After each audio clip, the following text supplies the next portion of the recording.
Real Madrid ফ্যানরা শোনেন, Carlo Ancelotti ফিরে আসতেছে। এটা ভাবতেছিলেন তো? ভুইলা যান সব, কারণ এই লোক ব্রাজিলের সাথেই থাকতেছে। হ্যাঁ, ঠিকই শুনছেন।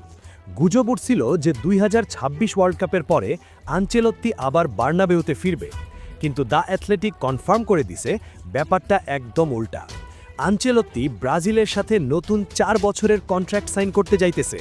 মানে বুঝেন, লোকটা ইউরোপের সবচেয়ে সফল ক্লাবের ডাক ফেলে রাইখা সেলেসাওকে বাইছা নিছে। এটা ছোটখাটো ডিসিশন না। এই মানুষ চ্যাম্পিয়ন্স লিগ 5 বার জিতছে, তারপরেও উনার মন পড়ে আছে ব্রাজিলের হলুদ জার্সিতে। আসল কথা হইল, আনচেলত্তি ব্রাজিলরে আবার ওয়ার্ল্ড কাপের মঞ্চে দাঁড় করাইতে চায়, এবং সেই মিশন উনি অর্ধেক রাইখা যাওয়ার লোক না। এখন প্রশ্ন হইল, ব্রাজিলরে কি আনচেলত্তি আবার সেই পুরানো ভয়ঙ্কর ব্রাজিল বানাইতে পারবে, নাকি এইটাও শেষমেশ একটা অসমাপ্ত গল্প হইয়া থাকবে?